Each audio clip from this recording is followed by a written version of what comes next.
The presenting sponsor of OnEducation is Participate. Lately, teachers from all over have been working together to find new approaches to provide quality remote education.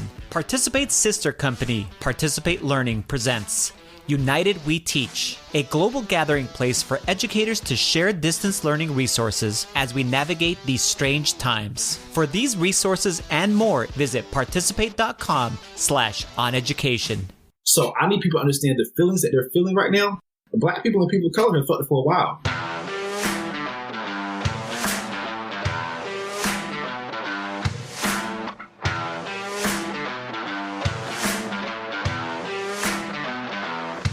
Welcome to OnEducation, part of the On Podcast Media Network. My name is Mike Washburn. And I'm Glen Irvin. Friends, we have an awesome pod for you today. It's been a week. We'll talk about how educators have responded to the current protests surrounding the murder of George Floyd. And our guest this week is educator and speaker Michael Bonner. It's funny how it feels like every week is the longest week of our lives. 2020 is already the longest decade of my life. Yes. Yeah, I've seen those kind of things and I totally agree. Yes, this week has been a week. So I didn't think it could actually... I thought there would be a peak to events happening in 2020, and that peak would be, related obviously to COVID-19 and so on and so forth, and then it would be kind of like a downhill, a back to normalcy at some point happening, and that is definitely not the case. And yeah, it seems like an alternate reality, but maybe a reality that we all needed to go ahead. Basically, we needed to snap out of our comfortable little lives. Yeah, you know what I mean? It's like, oh, this is a way of an awakening where it's like, it's harsh, it's crazy. Some people are dying. The president is the president, and it just one thing after another, and then trying to keep up with things, and then also trying to make sure that you have some normalcy to bring to your kids and to your family. Pretty friggin' difficult. It's been hard, and I'll tell you, we're in Canada, and I mean, I'm tired up here, and I can't even imagine how exhausted people are from dealing with, injustice after crisis after crisis after health scare after health scare, and then that's just for the white people. If you were if you were a person of color, add to the risk of going out for a jog to it, or bird watching, and it's funny. I have a funny part on the outline, and it's ironic that there's no room this week, I don't think, for much of anything other than what we're here to actually talk about. And it's wild. There was actually an incident in Toronto as well that's being investigated. So it's funny that obviously the news has been dominated by George Floyd and the subsequent protests, and the president doing what he does best. But a woman in Toronto was pushed off of a balcony by a police officer, or at least that's what the reports are right now, and she died. Wow. And so we have our own kind of so it's a really good reminder for our Canadian listeners that this isn't exclusive. What's going on right now in the United States is not exclusively an American issue. That there's work to be done everywhere. There's work to be done in every city, in every country, kind of everywhere. So don't think because you don't you dare let me see you tweet or Facebook post so glad I live in Canada where this isn't a problem because, frankly, you're full of shit. And it's not the time because you need to see that this is happening everywhere. And I want to mention, and I don't like it's funny, we posted on our Twitter account for the podcast that I didn't want to speak for, it's funny, I didn't want to speak for Glenn, so Glenn and I had a conversation by text before I tweeted it, but I am trying to speak for myself, but also kind of hopefully help lead this podcast in some ways, in the sense that I want to express, at least personally, a renewed commitment. We've always said we talk about the tough stuff, and I think we're known for that. And and even then, I don't think we're doing it enough. And I think that we have a platform and we have an opportunity, us, you and me specifically, and then the rest of our team as well, to unapologetically ask important, hard questions. And as you'll hear me say to Michael Bonner later, I don't need you to have the answers if you're a guest on our show. I don't need you to, spend, all night thinking about what I might ask you and then being ready to come up with some sort of scripted response. I don't expect you to have the silver bullet for solving race in education, or how we teach kids about LGBTQ issues, or about immigration, or about all of these other really complicated questions that exist in education. But I do need you as a leader, because we do, this is who we're interviewing, people who write books and speak and have public platforms and are held up, whether they like it or not, held up as leaders in the educational world. And I expect you to be able to handle a real question, not just about your book, or not just about your YouTube channel, or whatever conference you're speaking at, or whatever great set. This is all awesome. We love you for it. You're doing great work, or we wouldn't have you on the podcast. If you weren't doing awesome work, you wouldn't be talking to us, because that's who we want to talk to. But we're going to ask you real questions, because as an educational leader, I believe that you should also be speaking about this stuff as well. And so you should expect it from now on, at least from me, and be expected to formulate some sort of an answer. You should have thoughts on this. Please have thoughts on this. I need you to have thoughts on this. I was thinking, as we were texting back and forth about this, and even in the conversation that you guys will listen to later with Michael Bonner, these are, when you say you have some certain statements you've made on the podcast that kind of some Mike-isms, I call them. One of them is, it's complicated, right? Sometimes you say things like, this is a difficult topic there's many aspects to this topic, whatever it might be. This is a time when this is truly, we can see it's right in front of our faces. And as I told Michael, I can't remember if it was on or off air, but I just told him myself, as far as things that I feel some apprehension as far as not wanting to say or ask the wrong things. And I think a lot of people, a lot of our listeners probably can empathize with that. They can see that it's like, I don't know what to do. So I think that asking these questions to our educational leaders, the people that we're going to interview on the show, and being able to start formulating, what is it? How are we going to move forward from this year 2020?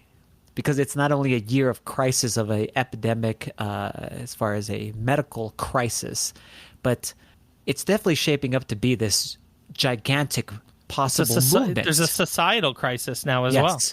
But this societal crisis, as you know how we discussed like COVID-19, we didn't want to say it could be an opportunity to do things, but we said, well, basically we can change some things about the way that we do school for the positive. This is a time we can do that.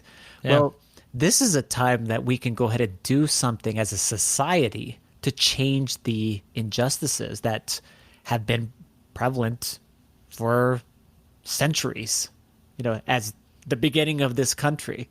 So it's a difficult time. It's a difficult conversations, but they need to be had. The questions need to be asked, and there may not be the perfect answer. There is no perfect answers. Actually, let's put it that way. There is no perfect answer. There does not need to be. But there needs to be some leadership and some thought through these about all of these different topics. Yeah. And then also, how do we go ahead and what type of things can we actually do? I always think about that. That's what I've been asking people. Is like, give me some actions, some things that I can do right now with my own kids, with the students that I teach next fall, with whoever I'm actually around, my fellow educators for professional development sessions.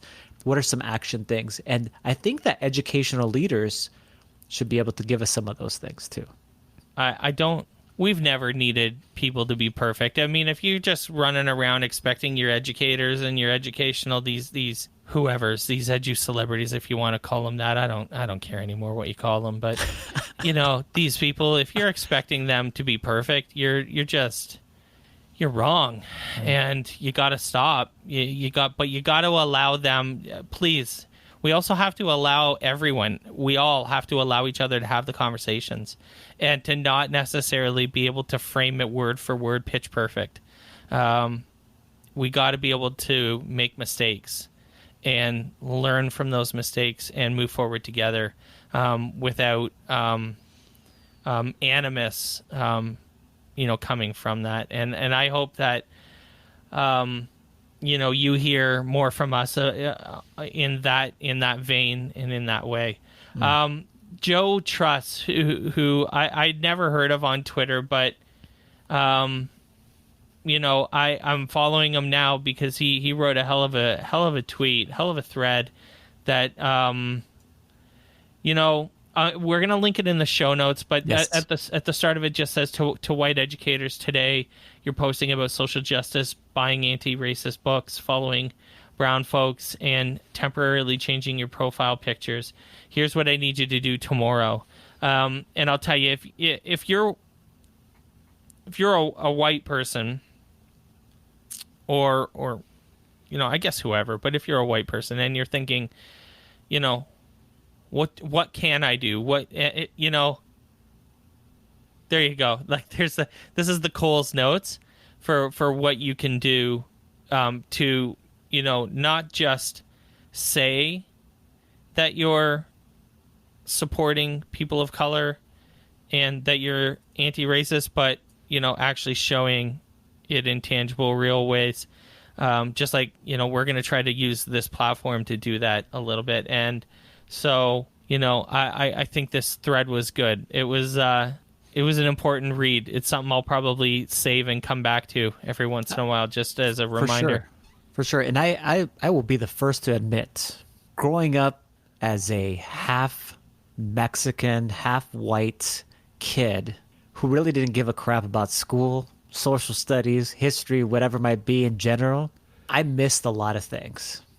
I missed, as I look down the line here, as far as the things that he gives that advice, what should we actually be doing? One of the things he talks about is right away is read about the history narratives of Black people written by Black people. Well, I'll be honest with you, I have not done that. And so already I have some things that I need to do. And some people have given on social media have done a great job as far as giving the specific, a multitude of books and resources written for ignoramuses like me. And I need to do that. though because I only have my limited experience, and it has to do specifically with being the son of an illegal immigrant and this specific lens, this story. I don't have the lens for anything else. I want to learn more, and I do support, the movements and the protests and basically anything else, but that's not enough, and I already know that that's not enough. So as I looked down this thread, I was like, oh my God, it's felt like heavy. It feels heavy, but as you'll listen to the interview, you guys don't want to miss this interview. That's coming up here. Michael Bonner says that heaviness is the weight that all African Americans feel every single day on a multitude of topics. The heaviness that we feel right now about not really having been read up and not really knowing enough and not, feeling apprehensive or whatever it might be. Well, multiply that, as it says in this thread, times 1,000,000, and then you might get to the point where you understand what an experience is beyond what we actually know, especially for our, like it says, our people of color, our African American citizens. I mean, it's crazy. Yeah. So friends, listen, you're going to hear Glenn and I struggle with this potentially in real time. Yes. On the podcast. And I hope that you give us the space to do that. I hope that you allow us, into your feed still, even if we get things wrong every once in a while, or don't frame the conversation in exactly the right way.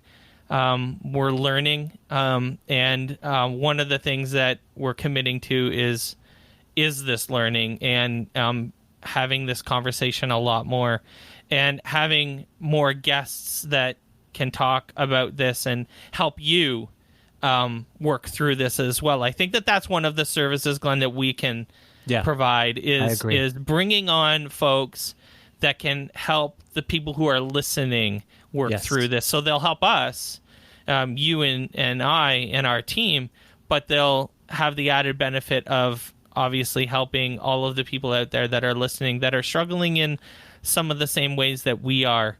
And so we hope that we can just continue to do this and have these really important conversations, and that whoever we do bring on, Adam File next week, wanted to have him on forever. Another amazing educator who I'm really excited to talk to, and we'll absolutely have opinions on this as well. So really excited. And Jed Dearyberry from South Carolina,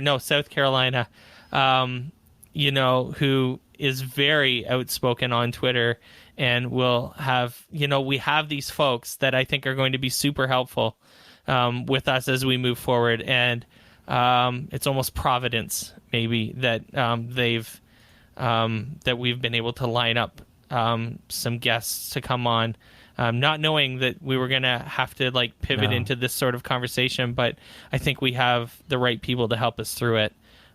So listen, I really hope that you enjoy our next guest. Stay tuned, and we'll be speaking with Michael Bonner when we come back.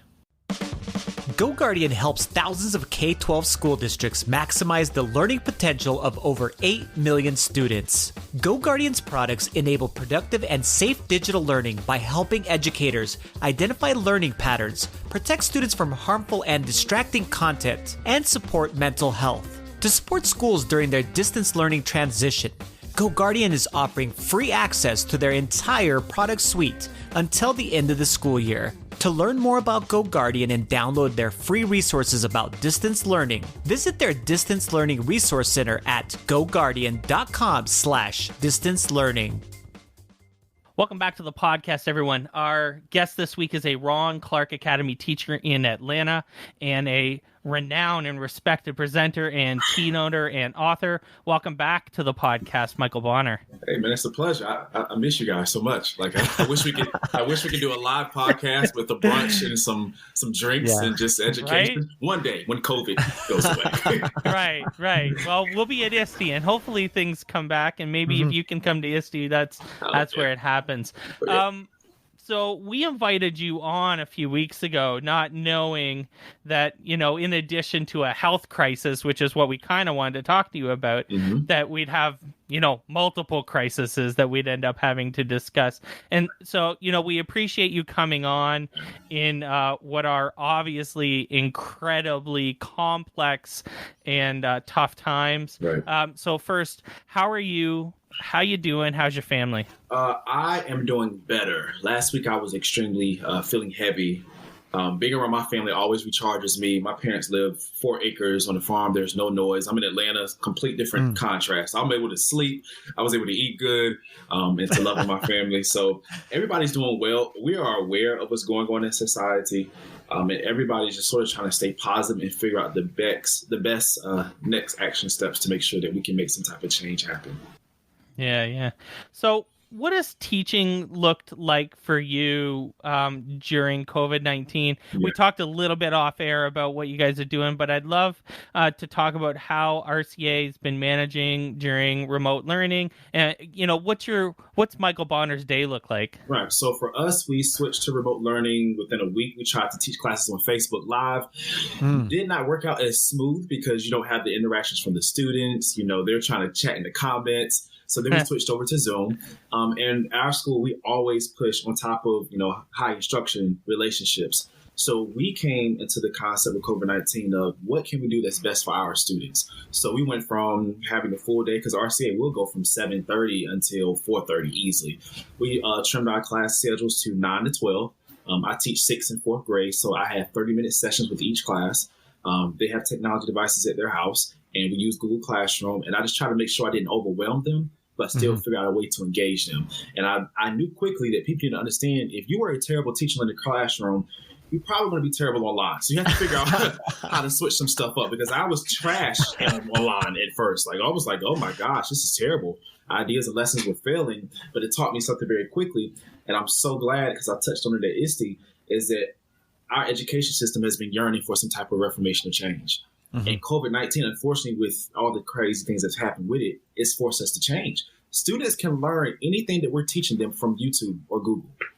So when you get on these online classes, what are you going to say to engage them? What are you going to do to get them inside of a conversation? How can you move it from being teacher directed and you talking all the time to actually facilitating a phenomenal conversation so learning can happen? So it forced everybody to shift the way they teach.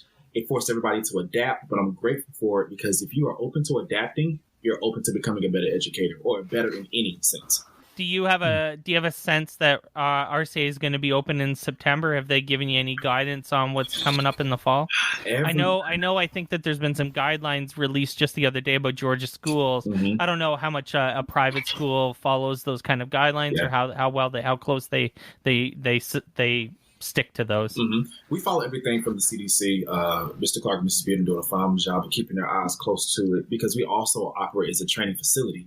So we have teachers come into the classrooms with our students. So it's a little bit different for us. I think we're watching it like everybody else and trying to see what's happening. I have seen a lot of interesting models in regards to hybrid learning. Or a blended model in a sense, so that you have 2-3 days at school and then 2 days at home, trying to figure out how that will work. I just hope that we are just sensitive to the needs of families and sensitive to the needs of kids as we try to navigate this season and figure out how to adapt. Great companies and great organizations and people figure out how to adapt. In 2008, when the Great Recession happened, that is when Uber and Snapchat and all those things were created. Right now, it's the same concept. Who's going to be innovative and adapt so that we can go forth and do great things? Yeah, that return to class seems pretty far off. That kind of personal interactions with your students, and so much is going to happen between now and then. And I have a sense of, but I have a sense that America is at a bit of a breaking point, and while the nuances of this conversation might change, I don't think the conversation is going away this time. I think that we're seeing protests, in a different way than we've seen before, and I want to acknowledge that I don't think we expect you or Glenn, or I don't think anyone should expect me or any other educational leader, or someone who puts themselves out as a leader, to have all the answers. We're all struggling and working through how to approach this time. I've never had a harder time writing questions than I wrote than I did tonight. We're family. It should be easy. We're good. No, we're good, but I mean, we're all struggling about how to approach this. I can approach it. You ready? I got something for you.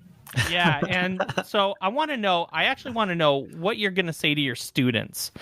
Okay. I want to know this. I'd love to know what you're going to talk to them about when you talk to them about George Floyd. They have already been talking. This is the thing. They have already seen it and have been talking about it. So as an educator, a smart educator should be able to guide them towards facts and guide them towards a unbiased point or springboard so they can understand and gather everything that's going on. NBC Nightly News is supposed to ask me tomorrow, how can you appropriately explain everything that's going on to kids? And I told them it's very simple. If a child is being bullied in school for an entire week and they keep telling the person to stop, that doesn't work. They go and tell the teacher, that doesn't work. They go and tell their parents who talks to the administration, that doesn't work. And the bully never receives any type of consequences. I try to explain to them that's sort of what's happening right now and with George Floyd and why it's exploded like it has. For years, 400 years, 1619, people have been discriminated by the color of their skin, from slavery to all different types of crazy historical things. And people are fed up. That right there, seeing it on TV, was the opening eye moment for everyone to say, this is out of control. And that is why the looting is happening. That is why the rioting is happening. I think Martin Luther King says that looting or rioting is the language of the unheard. So people feel like their voices aren't being heard. If somebody keeps touching you in an aggressive way or disrespecting you, eventually you want to stop saying stop and physically do something. So our students are noticing these things. And if you notice, they're on the front lines. Some of them are protesting. So I try to explain that as a social studies teacher to my kids from a historical standpoint. This didn't just come out of anywhere. This anger, this frustration didn't just come out of nowhere. Before George Floyd, we had Ahmaud Arbery in Georgia. And his death happened in February. We just found out about it last month. So you can go down the list. Trayvon Martin, Sandra Bland, just so many situations that it has bubbled up that people are just fed up. And our students understand bullying. They understand stress. And they're like, okay, I sort of get it. They're more frustrated with people and teachers and peers that are not speaking up. I have text messages from 7th graders I can show you. The screenshot sent to you. They're frustrated about people because it's so they find it hypocritical for you to say that, hey, I love my students so much. I love my kids. But when something happens in their community, I don't have anything to say. I sort of put that out today because in education, music is a thing. Whole brain teaching, get the music going, write educational content to the music.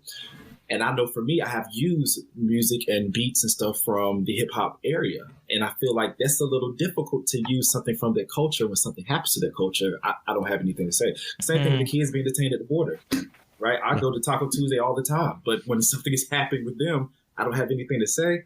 Kids are noticing all of that. Yeah. And this generation's fed up.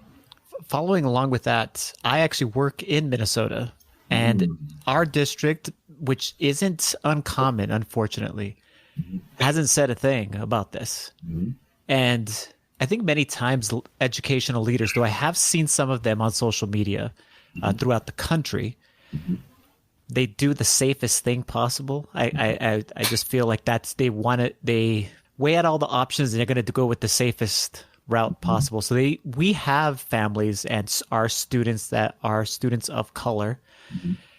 Shouldn't we be releasing statements of support and show how much we value and respect, obviously, our individual students, their families, the entire movement, and everything that's actually happening, as an educational institution here inside of Minnesota, where our famous statement, Michael, is that we're all nice. They talk about Minnesota nice. Right. Yeah. it's baffling to me, and it's tough. Maybe it's just one of those things. Like I was talking to you off air, where many of us are afraid, as I was texting Mike, to put our own foot into our own mouth. Mm-hmm. Do you know what I mean? As far sure. as saying a stupid thing or Mm-hmm. asking the wrong type of question. Right. And so then you don't say anything. You know what I mean? So, yeah. Yes, they should say something. If you're saying that students matter, how are you displaying that? And if they're being affected and harmed and you have nothing to say for students you say you love and you care about, that's an issue. That's an issue. Especially larger companies and things. I know why some individuals won't say it. We can definitely touch on that, really. So, matter of fact, we can touch on that now, especially in my profession with keynote speaking and stuff. Because if you say the wrong thing at the wrong crowd, at the wrong conference that is, funded, more than likely you're not going to be invited back. And that is messing with your pockets, right? Yes. But for the people that are scared to say something, I want to make sure I say this in the most gentle way possible. God has really blessed me in the last 3 years. I think I've done like 144 different keynote speeches. Every speech I go to, Glenn and Mike, I am the minority in the room. Yes. You have heard me speak before, and no, I do not back down from any topic. I'm always nervous before I go. I'm nervous when I go to small towns. I am nervous when I go to towns and I see Make America Great Again throughout the entire city. I'm nervous when I go into an area and nobody looks like me. I am nervous when I'm standing on stage and presenting facts that is research proven, that shows how racism and things are inside of our school systems. I'm always nervous. I had to deal with a speech back last year when I went to August. In August, I went to Missouri, and the KKK was doing a rally down the street to stop the diversity and equity training from coming from the county. So I need people to understand the feelings that they're feeling right now. The Black people and people of color have felt it for a while. Yes. The apprehension of, should I say something? And I just made up in my mind, I don't care about how much money they pay or if nobody ever invites Michael Bonner to speak again.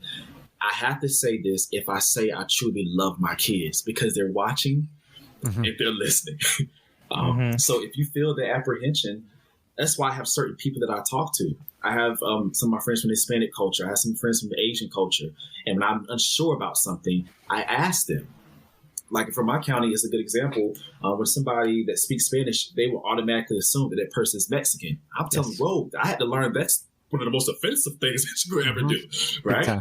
But it took me being vulnerable. It took me saying, I don't know. And I had to be open to learning in that space. And that's why it's going to be interesting to see with technology and Twitter and stuff, because when COVID happened, everybody was a technology expert. People were pushing their books, capitalism. And then if you watch it, every educational leader or people are starting to say something about what's going on right now. Yeah. I only have an issue with it if you're not maintaining the same type of energy within your circle. Ron Clark and Kim Bearden have said something public on social media. But a week and a half ago, Ron Clark and Kim Bearden sent an email to their staff members and to their families saying, hey, we're here with you. We don't understand. Let us know how we can help.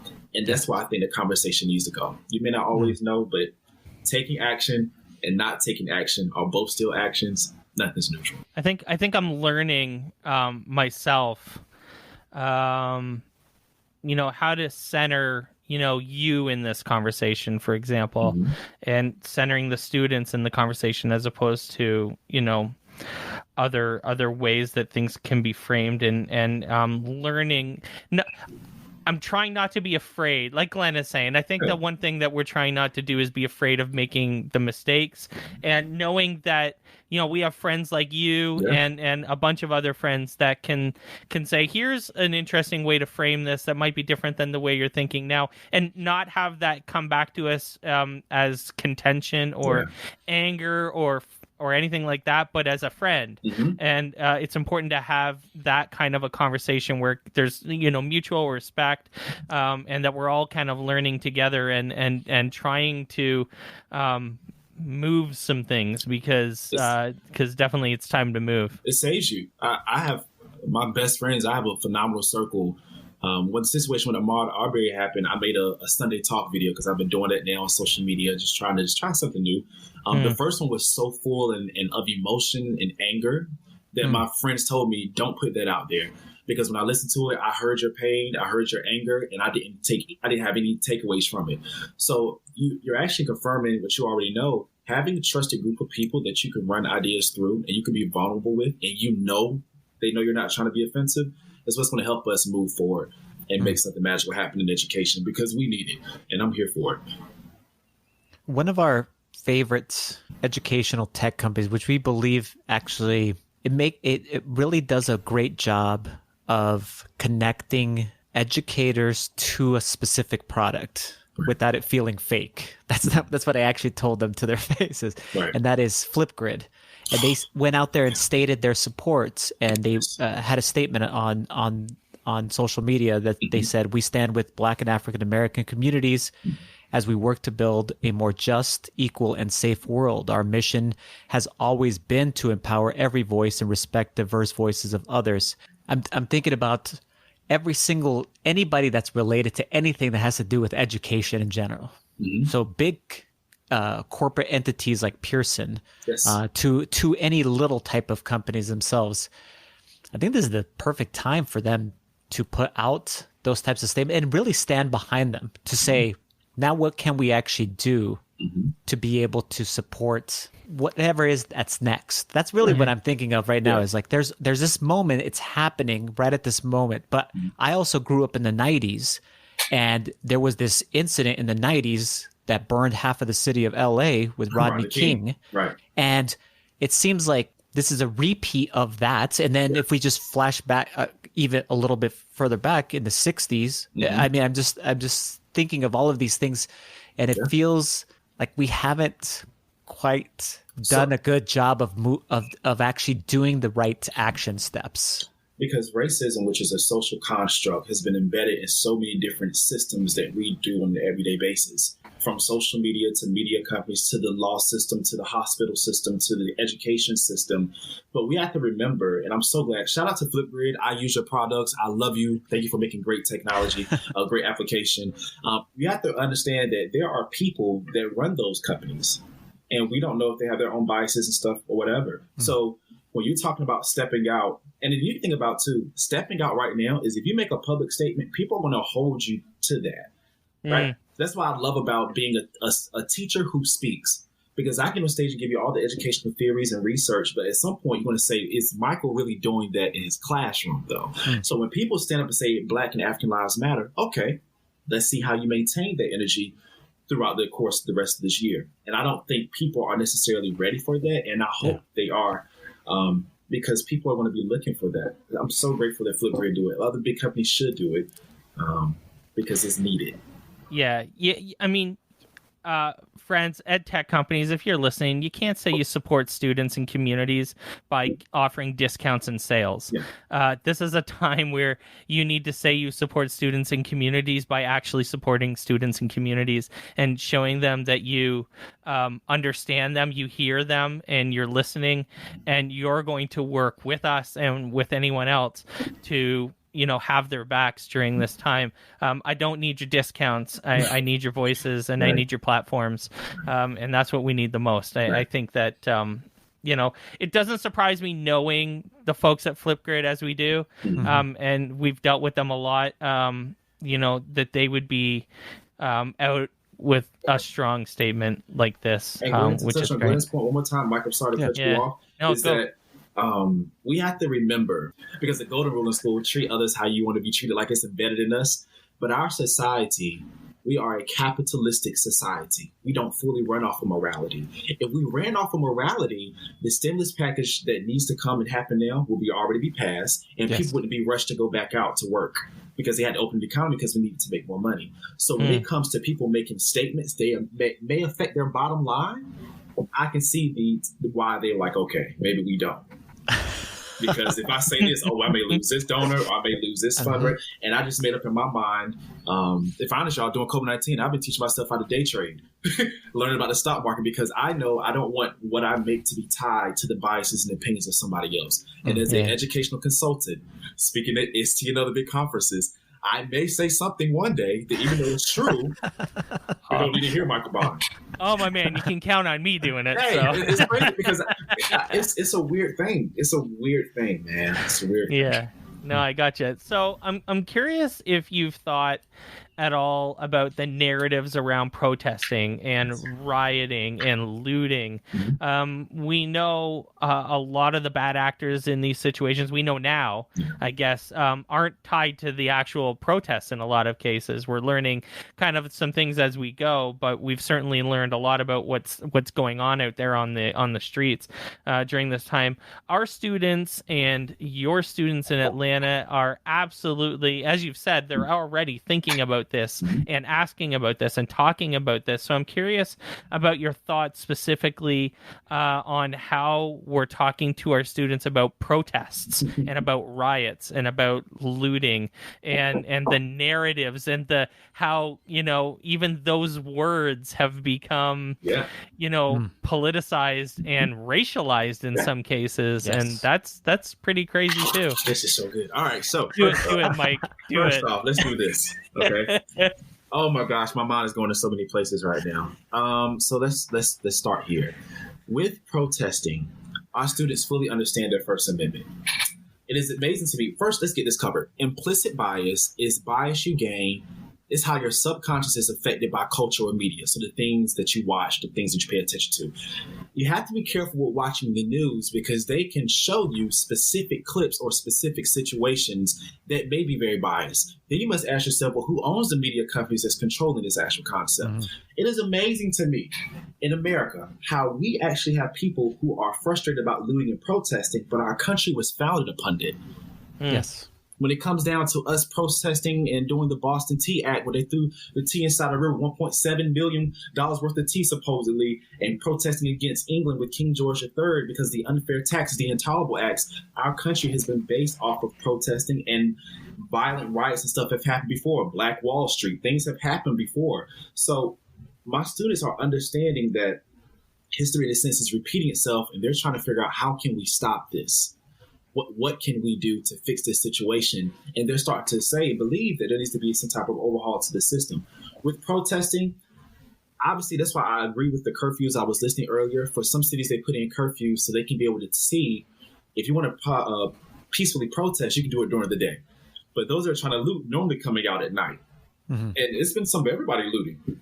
Black, white, everybody if you look at the clips. I just think students are understanding the power of protesting, and they're trying to make sure they can be able to differentiate if it is actually harming or being helpful. And in certain situations, this is a good example for them to see what's good and what's not good.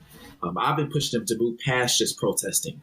All right, we have thousands of people walking in the streets. Okay, students, what's something else that they can do? They was like, well, Mr. Bonner, maybe they can mobilize at the same time with that amount of people and go vote locally because it's just as important as the presidential election, right? So they understand the power of their voice. They're just trying to figure out how to actually use it inside of our society, especially when some schools don't even give students the chance to be on their social media accounts or talk to, or even ask their teachers why. Some teachers are offended if they ask why. So, and I think this is a good opportunity to really teach a solid civics lesson too. I mean, because this isn't just about protest. This is about the repercussions of elections. Yes. And you brought it up. There is a presidential, believe it or not, there's a presidential election this year. If you wanted to get crazier in 2020, 2020 is like the ultimate boss fight, right? Like this is crazy. So there's an election coming up, and so I think this is a good opportunity for us to teach. I know you teach elementary students, so obviously they can't vote, but they're definitely probably engaged in this conversation about civic responsibility as well. We have learned that there's a difference between ignorance and stupidity. Ignorance is when you do not know at all. Stupidity is when you know and you continue to do the same action. At RCA, we hold a school-wide meeting every week, and we talk about current events. Mr. Clark leads it. Our students are very informed in regards to politics, Democrats, moderates, conservatives, liberals. They can break down all the presidential candidates for you. Some of them were shocked that, and even I was shocked that Joe Biden was picked as the Democratic nominee because he wasn't even the strongest person on the debate stage at that point in time. So then my students who are brilliant, maybe Mr. Bonner, is that possibly sexism? Because such and such had more valid points than he did. So I just really think that this is a powerful moment for us, and teachers should definitely go into it. And this is why it's very important that we should just integrate social studies. Because when you just integrate social studies and push it to the back burner, you have people make statements like, go back to where you come from. Yes. Only person people that can say that about Native Americans, people, Yes, exactly. But those things happen when. That's why I try to tell teachers all the time, brothers, that we have a direct influence in the stupidity that's happening in society right now. Like in regards to what we've taught in the school system, how we sort of whitewash things, who's written the curriculum, who's telling the side of the story. We have done that. It's problematic, and we have a chance to fix it. That is actually one of the things you were just talking about nationwide, even though it varies by state. Mm-hmm. We have a huge emphasis on math and reading scores specifically, as far as I think mostly because they're easy to test in a standardized way. Right. And that emphasis has resulted in specific dollars being funded towards those activities, reading and mathematics knowledge. And anything outside of that scope, so we're talking about social studies or civics as you were just describing it, and then all of the elective areas. I taught Spanish for 20 years. That's on the side. That's stuff on the side. Physical education is just on the side.